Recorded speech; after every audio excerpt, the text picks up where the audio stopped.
ಶತಮಾನೋತ್ಸವ ಸಂಭ್ರಮ ಈ ಒಂದು ಉತ್ಸವ ಹಬ್ಬದಂತೆ ನಮ್ಮೆಲ್ಲರನ್ನ ಒಂದೇ ಕಡೆ ಸೇರಿಸಿ ನಮ್ಮ ಒಗ್ಗಟ್ಟನ್ನ ಪ್ರದರ್ಶಿಸಿ ಈ ಒಂದು ಸಂಘಕ್ಕೆ ಬುನಾದಿ ಹಾಕುವಂತಹ ಎಲ್ಲ ಮಹನೀಯರನ್ನ ಸ್ಮರಿಸಿ ಒಂದು ಅದ್ಭುತವಾದ ಐತಿಹಾಸಿಕ ಕಾರ್ಯಕ್ರಮವನ್ನ ಸನ್ಮಾನ ನಡೆಸಿರುವಂತಹ ಸಂದರ್ಭದಲ್ಲಿ ಹಿಂದೆ ಒಂದು ಏರಿಯನ್ನ ಪ್ಲೇ ಮಾಡಬೇಕಾಗಿ ಕೋರಿಕೆ ಲೋಕ್ ಅವರು ಬಹಳ ಚೆನ್ನಾಗಿ ಯೂಸ್ ಮಾಡಿದ್ದಾರೆ.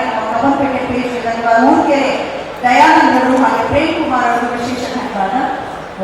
ದಿನದಲ್ಲೂ ಕೂಡ ದೇವಾಂಗ ಸಂಘದ ದೇವಾಂಗ ಸಮುದಾಯದ ಆ ಒಂದು ಅಭಿವೃದ್ಧಿಗೆ ತಮ್ಮ ಸಂಪೂರ್ಣ ಸಹಕಾರದಲ್ಲಿ ಅಂತ ಹೇಳ್ತಾ ಹೋಟೆಲ್ ಪವನ ಗಾಯತ್ರಿ ಮಹಾಸಂಸ್ಥಾನ ಮಠದ ಪೂಜ್ಯರಾದಂತ ಶ್ರೀ ದಯಾನಂದಪುರಿ ಸ್ವಾಮೀಜಿಯವರಿಗೆ ನಮಸ್ಕರಿಸಿ,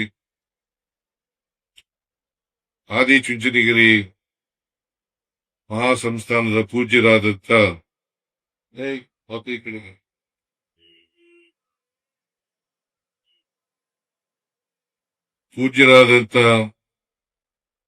ನಿರ್ಮಲಾನಂದ ನಾಥ ಸ್ವಾಮೀಜಿಯವರಿಗೆ ನಮಸ್ಕರಿಸಿ,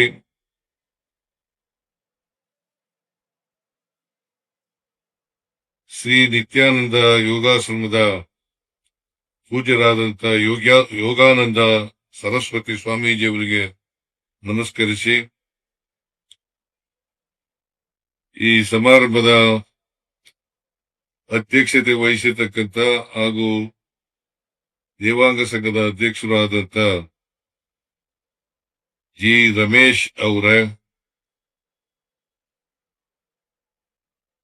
ಮಾಜಿ ಮಂತ್ರಿಗಳು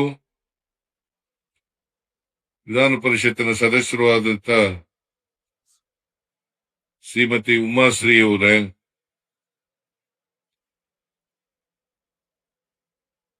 ಲೋಕಸಭಾ ಸದಸ್ಯರಾದಂತ ಡಾಕ್ಟರ್ ಮಂಜುನಾಥ್ ಅವರ,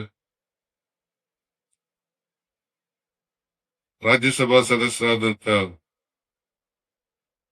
ಶ್ರೀ ನಾರಾಯಣ ಅವರ, ಕೈಮಕ್ಕ ಅಭಿವೃದ್ಧಿ ನಿಗಮದ ಅಧ್ಯಕ್ಷರಾದಂತ ಶ್ರೀ ನಾಗೇಂದ್ರ ಅವರ, ವಿಧಾನ ಪರಿಷತ್ತಿನ ಮಾಜಿ ಸದಸ್ಯರಾದಂತ ಶ್ರೀ ಎಂಸಿ ವೇಣುಗೋಪಾಲ್ ಅವರ,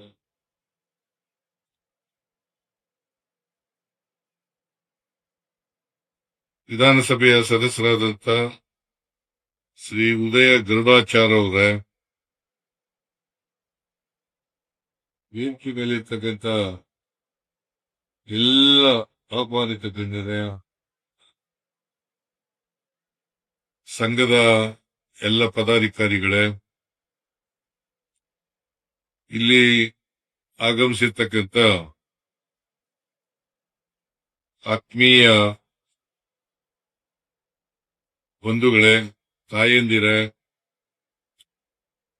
ಮಾಧ್ಯಮದ ಗೆಳೆಯರೇ, ಅತ್ಯಂತ ಸಂತೋಷದಿಂದ ದೇವಾಂಗ ಸಂಘದ ಶತಮಾನೋತ್ಸವವನ್ನ ಬಹಳ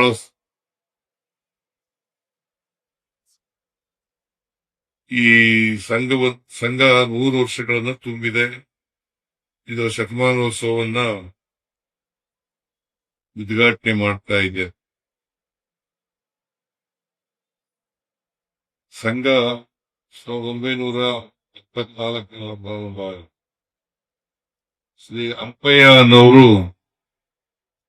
ಶ್ರೀ ಅಂಪಯ್ಯ ಅನ್ನೋರು ಇದರ ಮೊದಲನೇ ಅಧ್ಯಕ್ಷರಾಗಿದ್ದರು.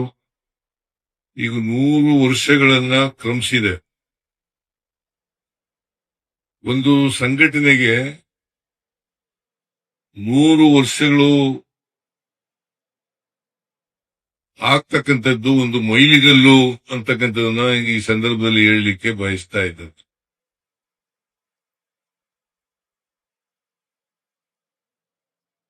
ರಾಜ್ಯದಲ್ಲಿರ್ತಕ್ಕಂಥ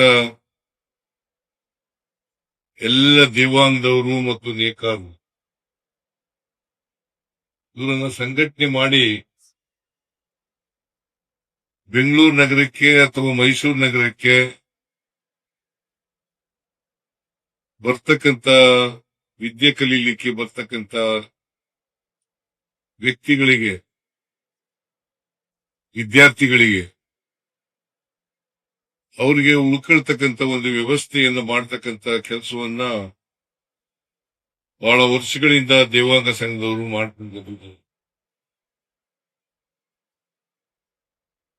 ಈಗಲೂ ಕೂಡ ಒಂದು ಹಾಸ್ಟೆಲ್ ಇದೆ. ಅನೇಕ ಪದವಿ ಕೋರ್ಸ್ಗಳಿಗೆ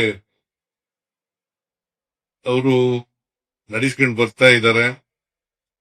ಇತ್ತೀಚಿನ ವರ್ಷಗಳಲ್ಲಿ ಕಾನೂನು ಪದವಿ ಕೂಡ ಪ್ರಾರಂಭ ಮಾಡಿದ್ದಾರೆ.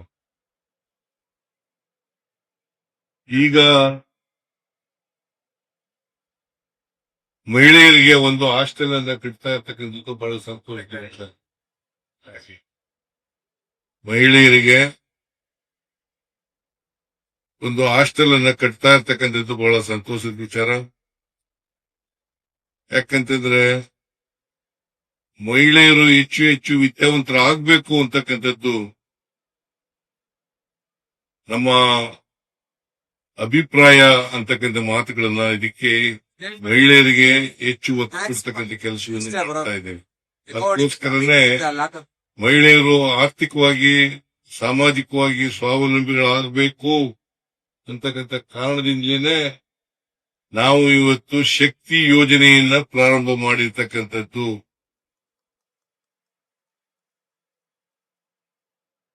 ಒಂದ್ ಕಾಲದಲ್ಲಿ ಮಹಿಳೆಯರು ಕೂಡ ಅಕ್ಷರ ಸಂಸ್ಕೃತಿಯಿಂದ ವಂಚಿತರಾಗಿದ್ದಂತ ಜನ. ಇವರಿಗೆ ಹೆಚ್ಚು ಶಿಕ್ಷಣವನ್ನ ಕೊಟ್ಟು ಅವ್ರನ್ನೂ ಕೂಡ ಇದು ಸರಿ ಇಲ್ವೋ ಇದು ಸರಿ ಇಲ್ವೇನ್ರಿ? ಹೇಗೆ ಇದನ್ನೇ ಕಾಲಾಗ್ತಾ ಇಲ್ಲ.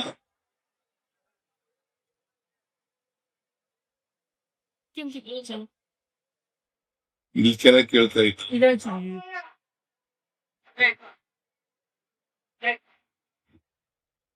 ಹತ್ರ ಇಡ್ಕೊಳ್ಳಿ ಅಂತ ಹೇಳ್ತಾ ಇದ್ದಾರೆ. ನಾನು ಹತ್ರ ಇಡ್ಕೊಂಡೇ ಮಾತಾಡ್ತೀನಿ ಇನ್ಮೇಲೆ.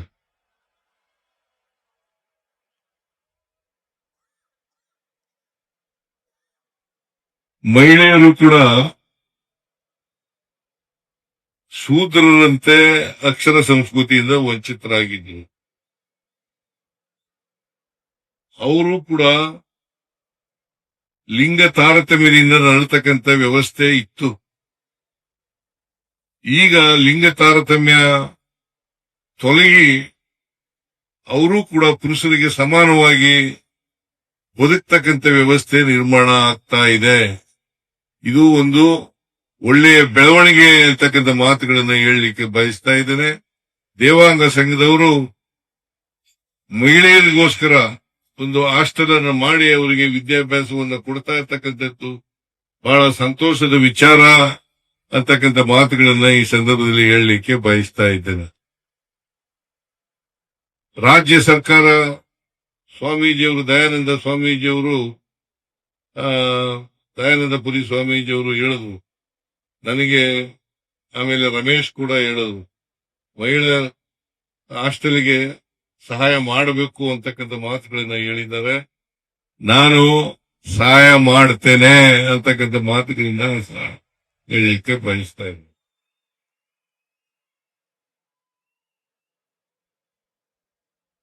ಯಾಕೆಂತಂದ್ರೆ ಮಹಿಳೆಯರು ವಿದ್ಯಾವಂತರಾಗಬೇಕು ಅಂತಕ್ಕಂಥ ಉದ್ದೇಶದಿಂದ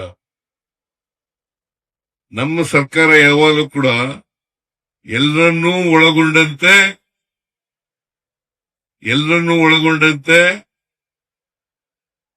ಅವರು ಯಾವುದೇ ಧರ್ಮದವರಾಗಿರ್ಲಿ ಎಲ್ಲ ಧರ್ಮದವ್ರನ್ನು ಕೂಡ ಒಳಗೊಂಡಂತೆ ನಾವು ಕಾರ್ಯಕ್ರಮ ರೂಪಿಸ್ತೇವೆ ಅಂತಕ್ಕಂಥ ಮಾತುಗಳನ್ನ ಈ ಸಂದರ್ಭದಲ್ಲಿ ಹೇಳಲಿಕ್ಕೆ ಬಯಸ್ತಾ ಇದ್ದೇನೆ.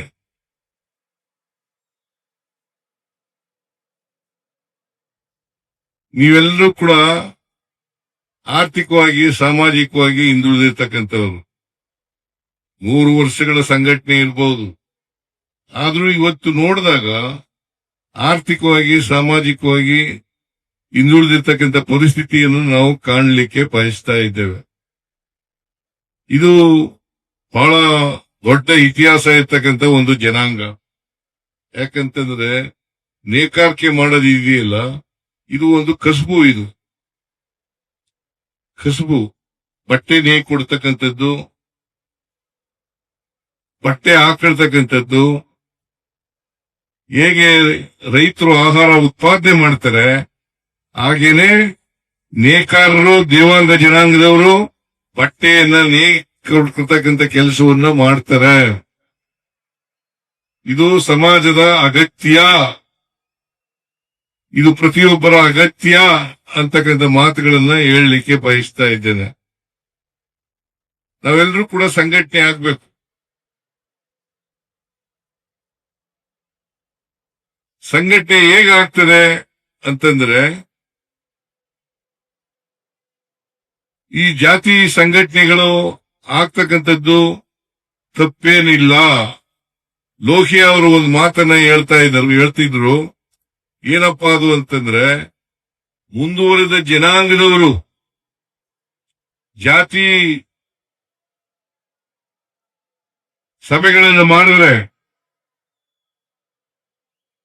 ಜಾತಿ ಸಮ್ಮೇಳನಗಳನ್ನು ಮಾಡಿದ್ರೆ ಅದು ಜಾತಿ ಸಮ್ಮೇಳನ ಆಗ್ತದೆ, ಜಾತ್ಯತೀತ ತತ್ವಕ್ಕೆ ವಿರುದ್ಧ ಅಂತಕ್ಕಂಥ ಮಾತುಗಳನ್ನ ಹೇಳಲಿಕ್ಕೆ ಬಯಸ್ತಾ ಇದ್ದೀನಿ.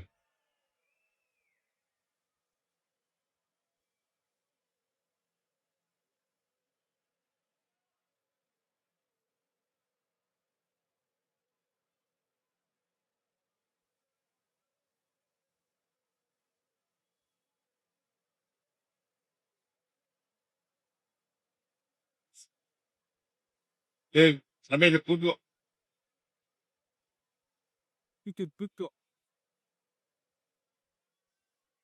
ನನ್ನ ಜಾಗದಲ್ಲಿ ಕೂತು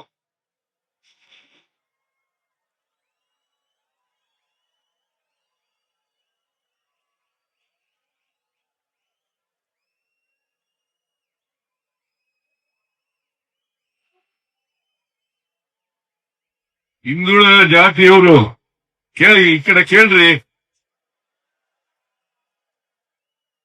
ಹಿಂದುಳಿದ ಜಾತಿಯವರು ಜಾತಿ ಸಮ್ಮೇಳನಗಳನ್ನು ಮಾಡಿದ್ರೆ ಅದು ಜಾತೀಯತೆ ಆಗಲ್ಲ. ಇದು ನಾನು ಹೇಳೋದು ಮಾತಲ್ಲ, ಲೋಹಿಯಾ ಅವರು ಮಹಾಚಿಂತಕರು, ಸಾಮಾಜಿಕ ಚಿಂತಕರು, ರಾಜಕೀಯ ಚಿಂತಕರು, ಅವರು ಹೇಳದಂತ ಮಾತು ಅಂತಕ್ಕಂಥದನ್ನ ಹೇಳಲಿಕ್ಕೆ ಬಯಸ್ತೇನೆ.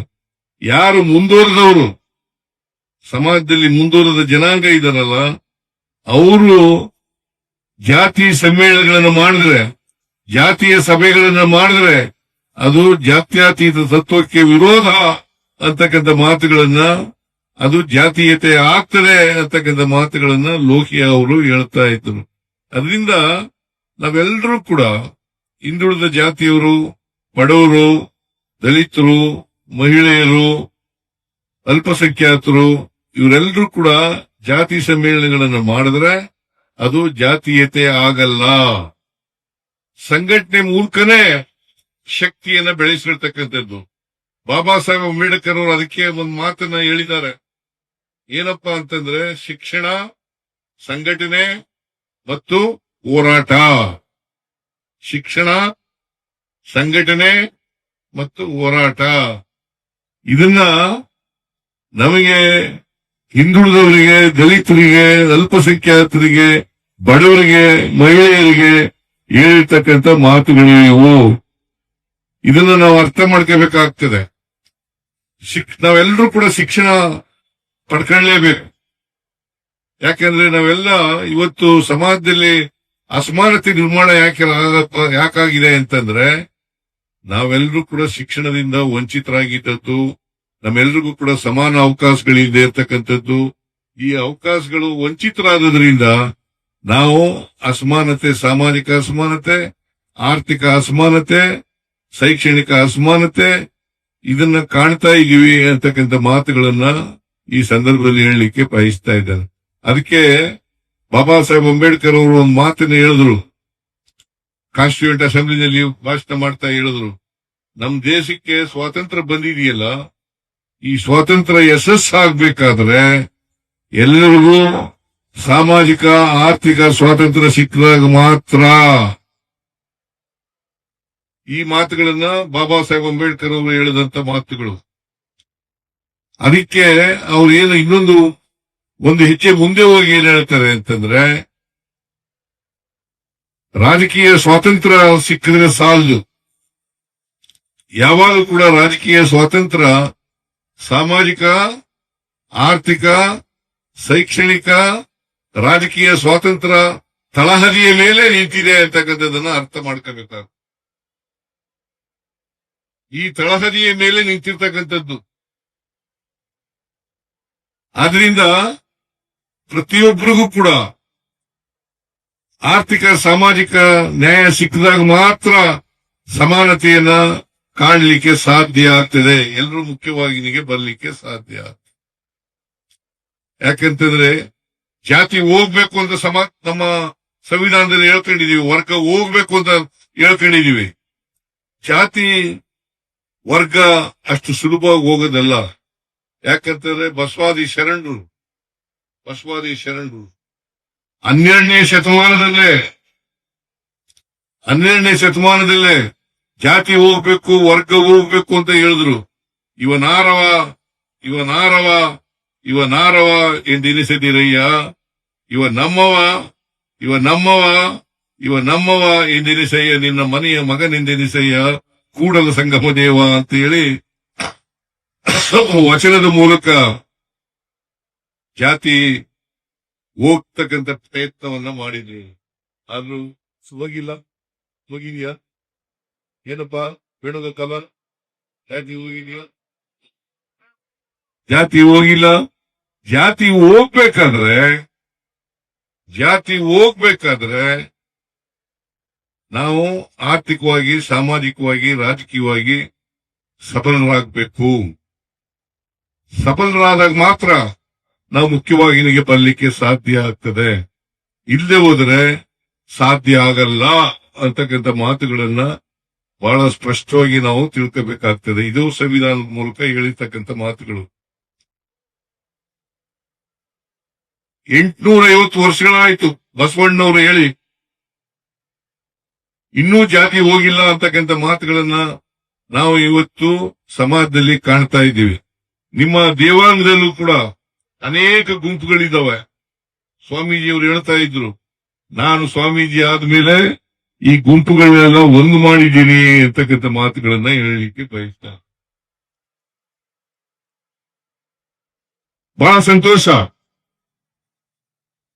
ನೀವೆಲ್ಲರೂ ಕೂಡ ಒಟ್ಟಿಗೆ, ನೀವು ಯಾವ ಜಾತಿನಾದ್ರು ಕರ್ಕೊಳ್ಳಿ, ನೇಕಾರರು ಅಂತಾರು ಕರ್ಕೊಳ್ಳಿ, ದೇವಾಂಗದವರು ಅಂತಾರು ಕರ್ಕೊಳ್ಳಿ, ಏನಾದ್ರು ಕರ್ಕೊಳ್ಳಿ, ಒಟ್ಟಾಗಿ ಒಂದೇ ಜಾತಿ ಆಗ್ಬೇಕು ಅಂತಕ್ಕಂಥ ಮಾತುಗಳನ್ನ ಸಲಹೆ ಮಾಡಲಿಕ್ಕೆ ಬಯಸ್ತಾ ಇದ್ದೆ. ಒಂದೇ ಜಾತಿ ಆಗ್ಬೇಕು, ಎಲ್ಲರೂ ಕೂಡ 8 ತರದು ಕೊಡೋದು ತಗೋಬೇಕು.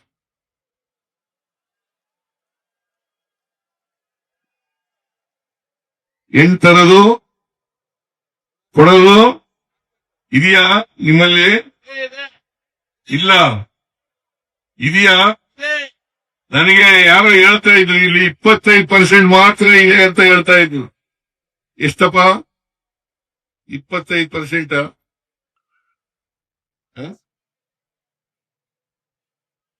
ಉಮಾಸಿಯವರು ಹೇಳ್ತಾರೆ 10ರಿಂದ 20% ಇರಬಹುದು ಅಂತೇಳಿ.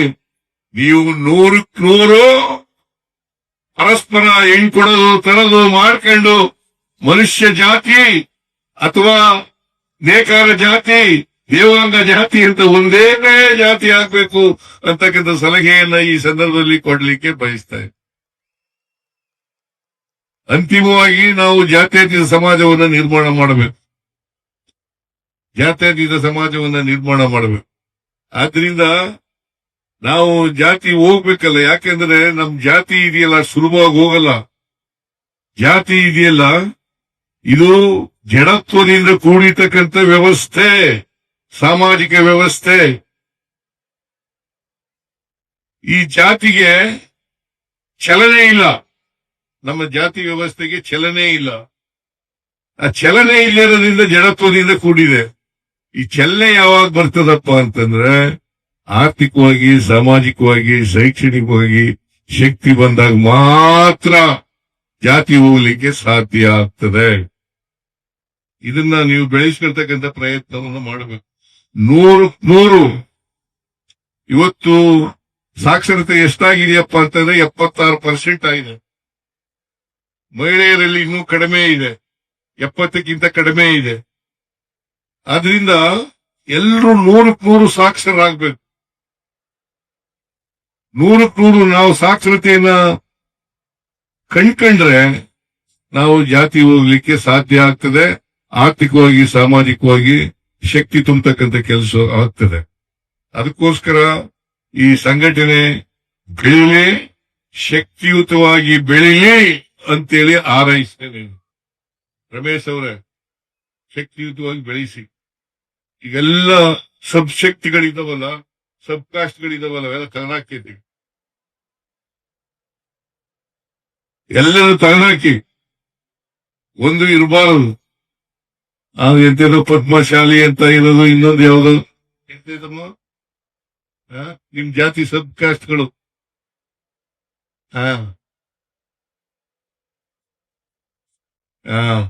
ಅವೆಲ್ಲ ಆ ಸಬ್ ಕಾಸ್ಟ್ಗಳೆಲ್ಲ ತಗದಾಕಿ, ಎಲ್ಲ ಒಂದೇ ಜಾತಿ. ಅದು ಬೇರೆ ಬೇರೆ ಹೆಸರುಗಳು ಕರ್ಕೊಂಡು ಬೇರೆ ಬೇರೆ ಜಾತಿಗಳಲ್ಲಿ ಕರ್ಕೊಂಡಿರ್ಬಹುದು. ನಿಮ್ಮ ಬಾಗಲಕೋಟೆ, ಬೆಳಗಾಮು, ಮೈಸೂರು, ಬೆಂಗಳೂರಿನಂತ ಇಲ್ಲೆಲ್ಲ ಜಾಸ್ತಿ ಇರ್ತಕ್ಕಂಥದ್ದು ನೀವು.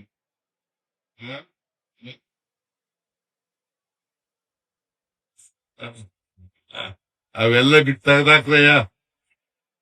ಈಗ ನೋಡ್ಯಪ್ಪ, ಅಂತಿಮವಾಗಿ ಮನುಷ್ಯ ಜಾತಿ ಒಂದೇನೆ.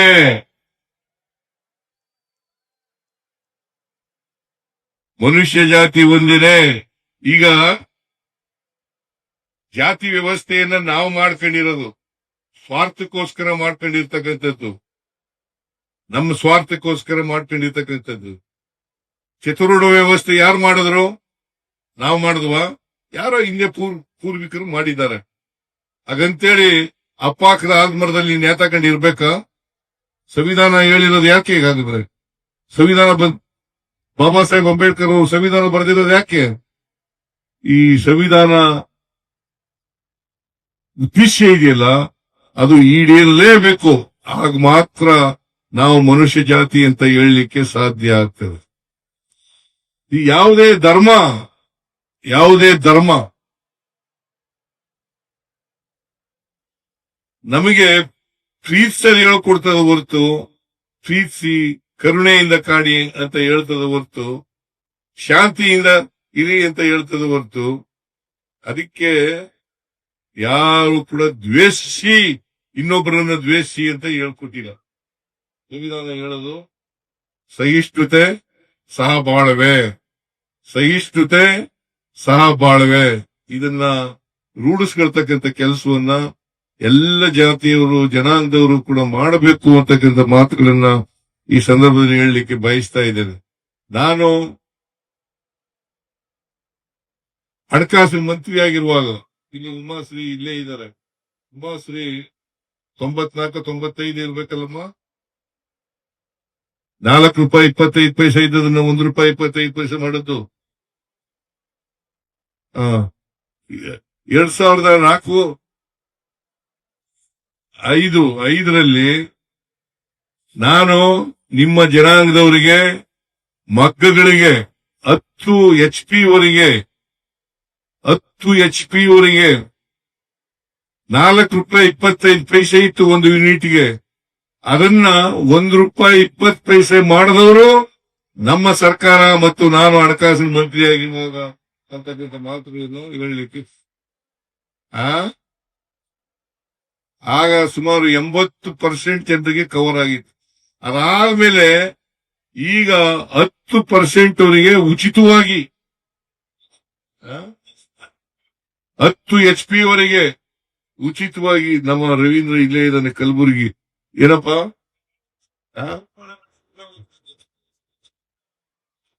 ಆಮೇಲೆ 10 HP ಇಂದ 20 HP ವರೆಗೆ ರಿಯಾಯಿತಿ ದರದಲ್ಲಿ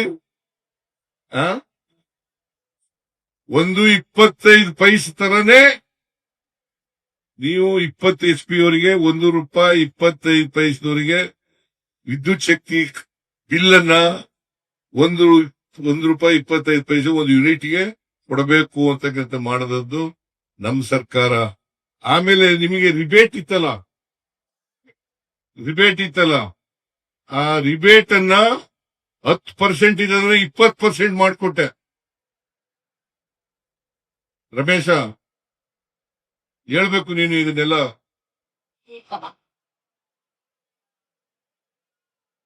10% ಇದನ್ನ 20% ಮಾಡಿಕೊಟ್ಟೆ.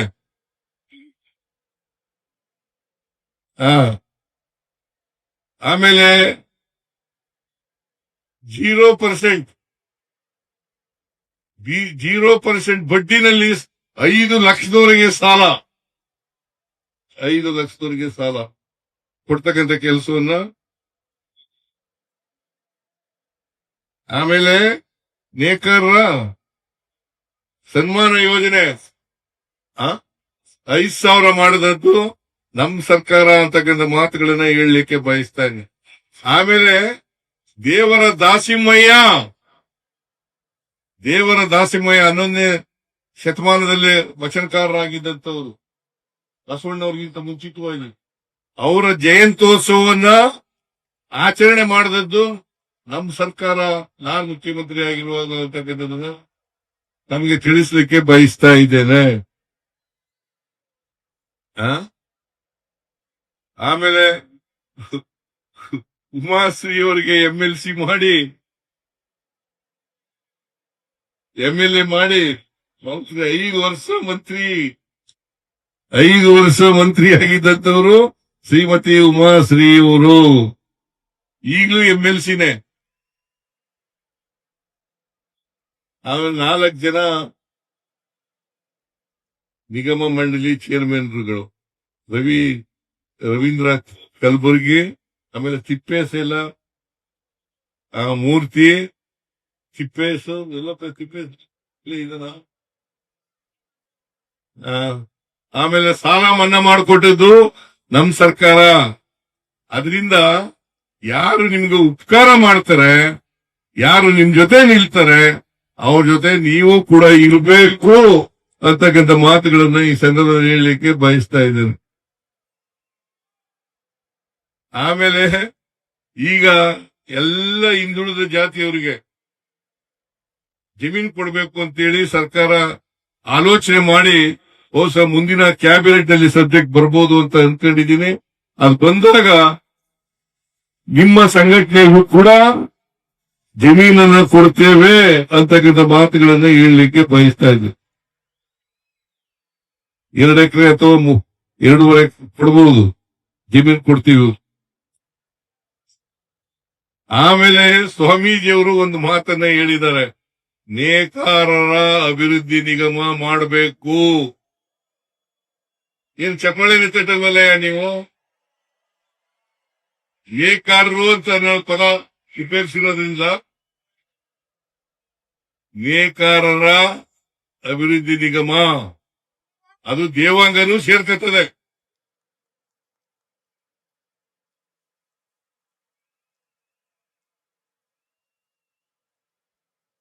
ಅದನ್ನ ನಮ್ಮ ಸರ್ಕಾರದಲ್ಲಿ ಮಾಡಿಕೊಡುತ್ತೇವೆ ಅಂತಕ್ಕಂಥ ಮಾತುಗಳನ್ನ ಹೇಳಲಿಕ್ಕೆ ಬಯಸ್ತಾ ಇದ್ದೀನಿ. ಆಗ್ಬೋದನೆ? ಆಯ್ತು.